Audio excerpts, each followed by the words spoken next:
ఒక అమ్మ చెప్తుంది, సార్ నా కొడుకు చదువుకుంటూ కష్టపడి పార్ట్ టైం జాబ్ చేసుకుంటూ డబ్బులు పోగేసి ఇల్లు కట్టాడు, ఒక్క రోజులో ఆ ఇల్లు కూల్చి మమ్మల్ని రోడ్డు మీదకి తెచ్చాడని. ఒక వృద్ధుడు చెప్పాడు, ఈ ఇల్లు నా భార్య జ్ఞాపకార్థం కట్టుకున్నాను, ఆ జ్ఞాపకాన్ని కూల్చేశారు, నన్ను రోడ్డు మీదకి తెచ్చాడని. ఒక అమ్మాయి చెప్తుంది, నాకు వివాహం ఫిక్స్ అయింది, ఇప్పుడు నాకు ఇల్లే లేకుండా పోయిద్ది అని. ఇలా ప్రజల ఆవేదన ఇది ప్రభుత్వానికి శాపంగా మారదా? కూటమి ప్రభుత్వానికి శాపంగా మారదా ఇది? ప్రజలు ఊరికే చూస్తూ నోరు మూసుకొని ఉండటానికి అమాయక ప్రజలు, తిక్క ప్రజలు అనుకుంటున్నారా? ఇప్పుడు నేను ప్రభుత్వాన్ని నేరుగా సూటిగా ప్రశ్నిస్తున్నా. నాకు కొన్ని ప్రశ్నలు ఉన్నాయి, ఇవి నా ప్రశ్నలు కాదు.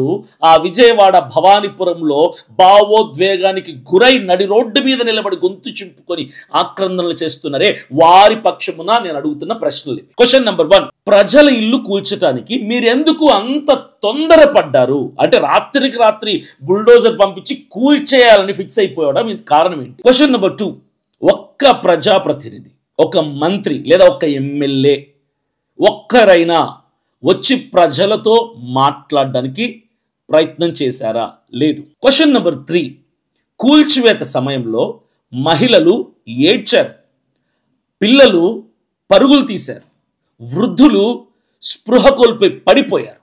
ఇవన్నీ చూస్తున్నటువంటి డిపార్ట్మెంట్ వాళ్ళు, పోలీస్ డిపార్ట్మెంట్ వాళ్ళు, ఇవన్నీ టీవీలో లైవ్లలో చూస్తున్నటువంటి ప్రజానాయకులు, రాజకీయ నేతలు, మీకు మనసు కరగలేదా?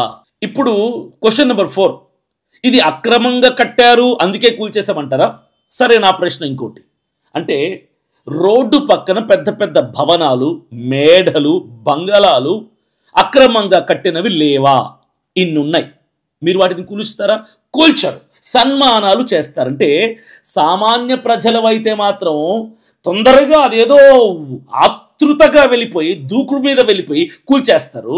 పెద్ద పెద్ద భవనాలు, బంగళాలు ఉన్నోడిది, డబ్బు ఉన్నోడిది అయితే మాత్రం కూల్చమని ఆదేశాలు ఉన్న కూల్చరు, అడ్డు మీరే పడతారు, మీరే వాళ్ళని కాపాడతారు. ఇది ఎక్కడ న్యాయం సార్? ఈరోజు చెప్తున్నాను, రాజకీయ నాయకులందరికీ చెప్తున్నాను, కూటమి ప్రభుత్వానికి చెప్తున్నాను, ఈరోజు మీ మౌనం ఏదైతే ఉందో, మీ మౌనం ప్రజలు తీర్పు తీర్చే విధంగా ప్రజల్ని మారుస్తుంది. గుర్తుపెట్టుకోండి.